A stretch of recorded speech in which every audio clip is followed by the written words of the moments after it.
Di video ini saya akan menceritakan kegiatan saya seminggu belakang. Semacam podcast seminggu, semacam podcast awak samu awak. Cuma bedanya kalau podcast seminggu kan sudah pasti kocak dan lucu. Kalau podcast awak samu awak sudah pasti banyak CMS-CMS-nya. Kalau ini lebih ke cerita aja. Besar kemungkinan tidak akan ada hal yang selucu-lucu kayak gimana. Tujuan saya buat video ini agar nanti video ini bisa saya tonton lagi dan membuat saya ingat sebuah kejadian yang mana nantinya itu bisa jadi materi stand up, itu bisa jadi ide konten, itu bisa jadi mungkin komik atau mungkin nulis skrip film dan lain-lain lah gitu. Metode ini saya dapatkan waktu saya datang ke acaranya Bang Raditya Dika. Kalau nggak salah itu acara closing ceremony cerita Sialku. Di rumahnya Bang Radit sempat ada sharing-sharing sebentar sama Bang Raditnya, dan Bang Radit cerita kalau dia mencatat minimal satu kalimat kejadian yang sangat dia highlight di hari itu, dan dia akan mencatat itu sebelum dia tidur. Nah, waktu itu kepikiran pengen bikin kayak gitu juga, cuman tidak terlaksana. Baru kepikiran seminggu belakangan ini dan sudah dicatat. Kenapa dia jadiin video? Ya itu tadi, biar saya ingat, karena nyari scrolling buat nyari lagi itu saya malas orangnya, malas baca. Kalau kayak gini kan bisa sambil dengar, sambil kerja gitu. Kalau ngebaca itu sulai. Ya metode orang berbeda lah. Dan di hari ini saya akan menceritakan seminggu kegiatan terakhir saya ngapain aja, yang paling saya highlight ya. Walaupun ternyata saat saya mencatatnya nggak cuma satu kalimat, ada yang 2 kalimat, ada yang 3 kalimat. Terus saya sudah nandai juga, jadi ada yang saya kasih ikon bintang karena saya ngerasa cerita ini bisa saya aplikasiin ke stand up gitu. Sudah terlihat ini seperti sebuah premis yang bagus untuk dijadikan materi stand up gitu. Sisanya kayaknya saya harus ngelepas itu dan nge-share-nya di sini lah. Langsung saja di hari Selasa 16 September. Hari ini saya mendadak mengajak Arya Grab bikin konten CDS. Tiba-tiba lupa ada janji bikin konten sama food vlogger di jam yang sama. Saya coba jelaskan dulu. Arya Grab itu siapa? Jadi Arya Grab itu adalah kawan dari Stand Up Indo Padang yang saat ini di Jakarta bekerja sebagai orang yang mengakuisisi merchant untuk GrabFood. Nah, jadi awal si Kadai dibuka, si Arya itu udah nge-tag tuh. GrabFood-nya nanti saya yang handle ya Marin. Oke, siap. Cuman karena saya tidak fokus pada penjualan online, saya fokus ngurus dapur dan lain-lain lah. Pokoknya hal lain selain online gitu. Lupa.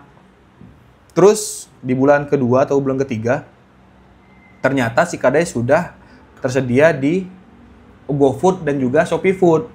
Yang mendaftarkan itu istri saya. Jadi saya tidak terlalu memikirkan GrabFood lah. Nah, singkat cerita, tiba-tiba Aryanya datang ke si Kadai untuk untuk menagih, bukan menagih lah. Jadi sebelum Arya datang ke si Kadai, udah diingatkan lagi, gimana Bang Rin, ini untuk GrabFood-nya isi form ini ya. Udah saya isi tuh, ternyata ada data yang kurang. Dan chat itu terabaikan. Tertimbun lah bahasa orang gini ya. Lupa. Nah, datanglah Arya di hari Selasa 16 September. Langsung tuh di hari itu diaktifasi GrabFood untuk si Kadai. Nah, mumpung ada Arya, jadi kan saya bikin konten Cerito di si Kadai itu podcast bahasa Minang tentang perantau-perantau yang ada di Jakarta atau di Jabodetabek lah. Yang mana itu tayang di YouTube si Kadai. Jadi saya bikin YouTube untuk si Kadai untuk medianya dia lah gitu. Jadi semacam podcast, tapi hanya cerita tentang perantau-perantau Minang gitu. Saya todong tuh Arya tuh, ayo kita bikin podcast Cerita di si Kadai, dan dia mau.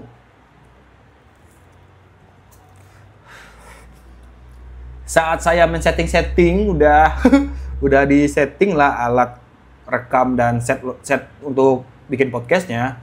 Tiba-tiba saya dapat telepon dari seorang food vlogger namanya Bang Dodo. Darin, saya sudah di bawah ini gitu. Hah, sudah di bawah gitu. Pas saya lihat ke bawah, jadi tag kontennya Cerita di Sikadai itu di lantai 2. Di lantai 1 itu tempat makan Sikadai. Pas cek ke bawah ternyata dia sudah datang. Terus ya agak kaget kayak, saya pikir tanggal 26, enggak, tanggal 16. Cobalah cek. Saya cek ternyata benar tanggal 16.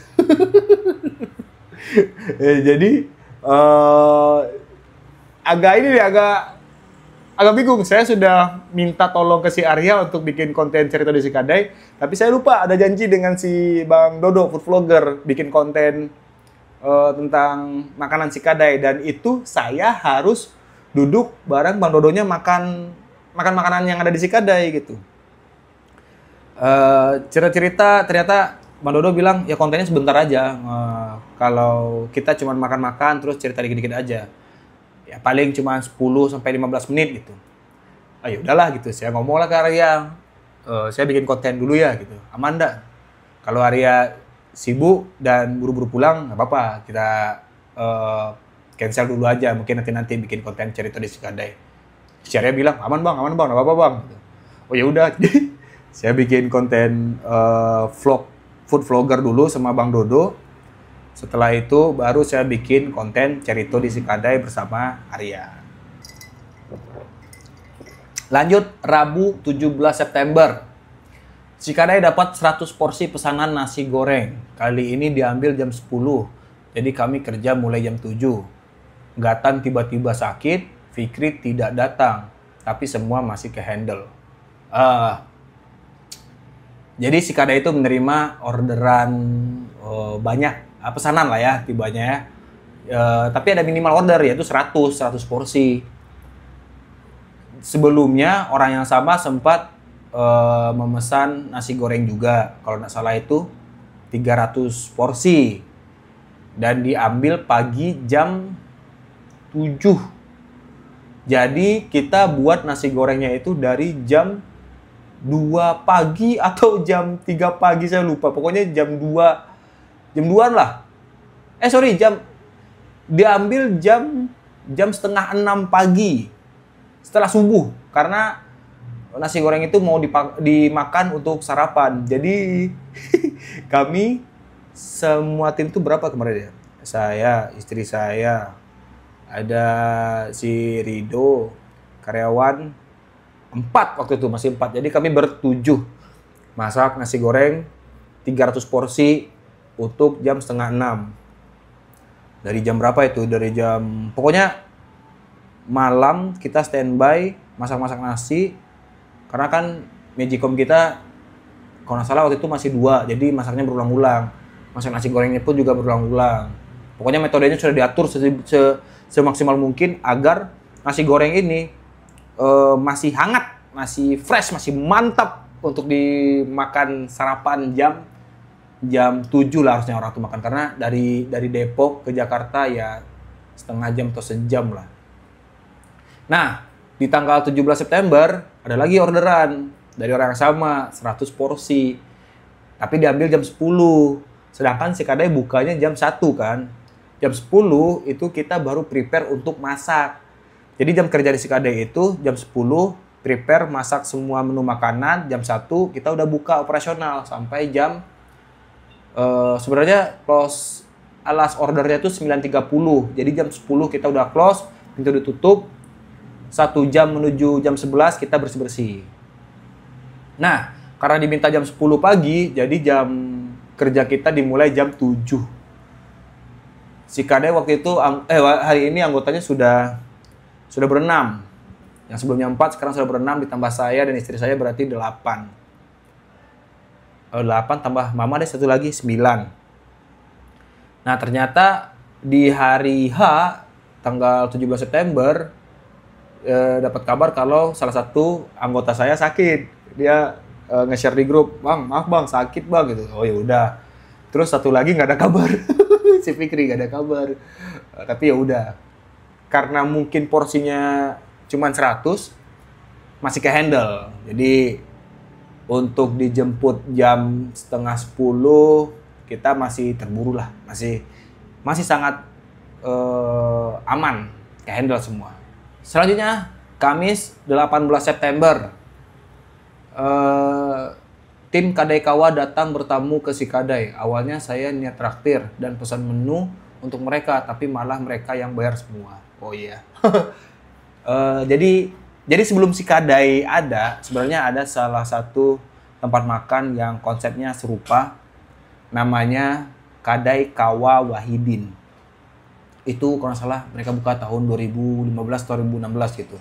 Waktu awal-awal saya ngerantau di Jakarta, semasa stand up setelah Suci kalau nggak salah, saya suka nongkrong di sana, minum teh talua, makan makanan khas Minang lah, yang kecuali nasi Padang, sama hampir sama kayak si Kadai.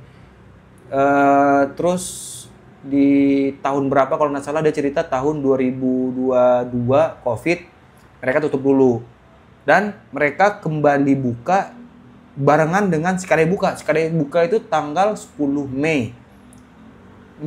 Dia itu buka kalau nggak salah awal Juni atau di akhir Mei. Jadi kita barengan bukanya. Dan Kadai Kawa Wahidin ganti nama menjadi Kadai Kawa. Sebelumnya saya sempat datang kembali ke Kadai Kawa yang baru. Kita sempat ngobrol sama ownernya, ya udah jadi teman, cerita tentang pengalaman buka bisnis yang serupa kayak gimana. Karena kan mereka senior, saya masih baru. Ya saya cerita tentang hal-hal yang saya pelajari lah gitu.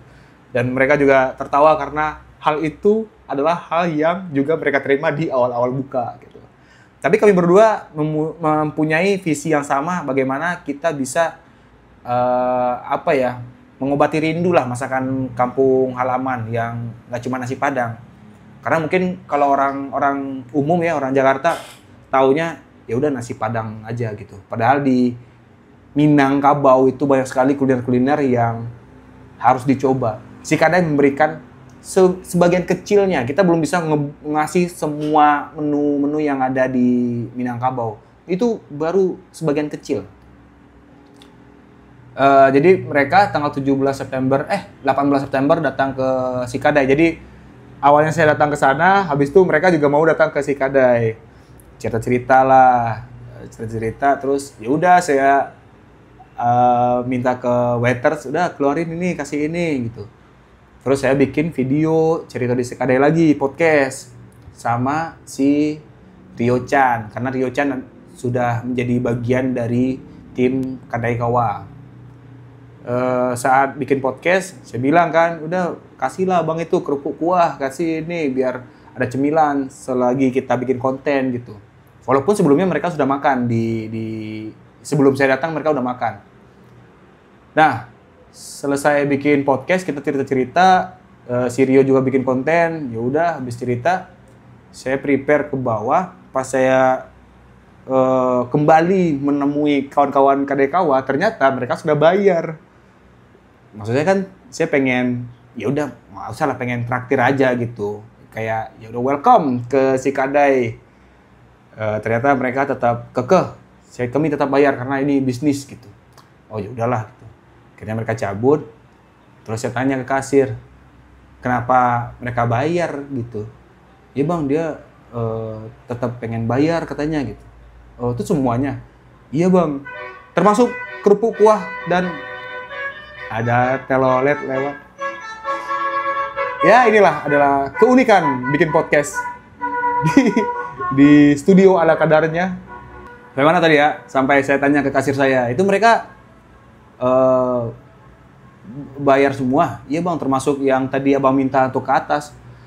Itu kan saya yang request, harusnya nggak usah di-input ke menu. Kenapa di-input ke menu? Ya nggak tahu bang, kirain tadi pesanan dari mereka. Ya Allah, jadi jadi saya kayak ada perasaan gak enaknya sama tim Kawa yang datang gitu. Saya yang nawarin, tapi mereka yang bayar. Tapi ya udahlah. Next time nggak usah bayar. Atau next time-nya saya ke Kadai Kawa, saya digituin juga, dikeluarin semua menu, makanin, habis itu saya bayar. Ya nggak apa-apa. Jumat 19 September, family time ke alun-alun Kota Depok. Ashika main perosotan cuma naik tangga dan turun tangga. Dia menolak untuk turun di perosotan. Nggak tahu lah karena takut atau memang nggak suka aja. Ya. Jadi rumah saya dan alun-alun kota Depok nggak terlalu jauh. Jadi kadang saya sore-sore itu ngajak anak dan istri main ke alun-alun gitu. Ya udah main aja, main bola, main apa gitu. Terus di alun-alun kan ada wahana yang khusus anak-anak. Saya ajaklah Asika ke sana. Terus Asika ngelihat suasana ramai banyak anak-anak tuh happy karena mungkin di rumah nggak ada kawan kali ya, jadi ngelihat suasana yang ramai itu dia happy sekali ya. Tapi excited yang nggak tahu gimana cara mulai berteman tuh nggak tahu. Excited, hai terus kabur gitu. Terus ada satu wahana prosotan yang lagi kosong, Asika mau naik itu. Ya udahlah, saya bimbing Asika naik tangganya dulu, habis itu turun di prosotan. Asika naik tangga tuh udah nggak mau dipegangin, jadi kayak udah aku bisa, dia sudah bisa ngomong itu, aku bisa. Jadi dia naik tangga, habis itu saya tunggu dong di area prosotan, ayo Asika turun. Terus Asika bilang, no, nggak mau. Terus dia turun lagi lewat tangga, tak, terus dia happy, yeay. Kan konsep bermainnya bukan seperti itu, nak. Jadi naik lewat tangga, turun lewat prosotan gitu. Nah, Asika nggak mau, nggak mau. Adalah anak-anak orang lain gitu kan. Dia naik tangga, naik prosotan yang sama. Saya kasih tahu Asika lihat kakak itu dia naik, terus dia seluncuran, wow gitu, happy, yo seru gitu. Asika excited juga, jadi kayak oke. Gitu. Dia naik tangga, habis naik tangga dia udah siap di prosotan, terus saya tidak. Gitu. Dia turun lagi lewat tangga dan iye. Dan ya udahlah. Saya tidak akan memaksa Asika harus turun di prosotan, enggak lah. Kalau itu happy, ya udah. Kan cara orang menikmati kebahagiaannya beda-beda. Jadi kalau Asika happy kayak gitu, udah nggak apa-apa. Emang permainannya kayak gitu. Emang semua orang salah, nak. Harusnya kita tuh naik prosotan dulu, dipanjat, baru kita turun naik tangga. Kebalik orang semua ini nih. Hari Sabtu, keran air untuk cuci Sikadai rusak mulu. 1 bulan ini sudah 3 kali ganti keran, padahal udah ganti yang bagus. Kayak tangan karyawan emang kasar semua. Ya,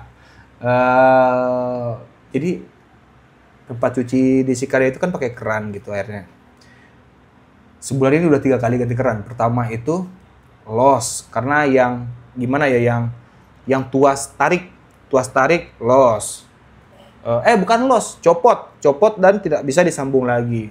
Terus cari tuas yang bulat, yang kayak diputar bola, lepas lagi gitu. Terus bukan, beda keran, itu keran yang di kamar mandi atas. Ya ada 2. Berarti yang pertama yang pakai tuas itu lepas, terus yang bulat juga patah kalau nggak salah. Jadi pas diputar mungkin dia mau nutup, tapi terlalu kencang jadinya patah gitu. Akhirnya saya ngakalin itu dengan keran bekas yang ada di rumah. Jadi beberapa barang-barang bekas yang ada di rumah yang sudah tidak terpakai lagi tapi masih bisa dipakai, itu saya pindahin ke Sikadai. Jadi salah satunya keran air itu. Keran air itu harusnya itu keran air di rumah saya yang ternyata nggak nyambung antara pipanya dengan si keran itu. Jadi disimpan. Saya ingat ternyata saya punya keran 1, saya bawalah ke Sikadai dan pas. Nggak tahu lah, keran kali ini bertahan berapa lama saya nggak tahu. Harusnya lama sih, tapi kalau masih rusak lagi, nggak usah lah, pakai shower aja lah, nyuci lagi, nggak usah pakai keran lagi. Dan hari Minggu, tanggal 21 September, satu hal yang akan saya highlight adalah akhirnya saya memulai bikin konten ini. Yang awalnya cuma menjadi catatan, saya memulai untuk bikin jadi video. Jadi kayaknya setiap 1 kali seminggu akan ada video seperti ini. Dan ya itu dia tadi tuh, lumayan ya durasinya ya, panjang juga ya. Besar kemungkinan tidak akan lucu, tapi setidaknya cerita ini akan memancing ingatan saya lagi. Bisa jadi mungkin saya butuh cerita atau butuh materi tentang anak. Ya ini ada tadi cerita Asika, atau cerita tentang Sikadai atau apapun itulah. Nah itu dulu, sekian, terima kasih. Kita jumpa lagi minggu depan.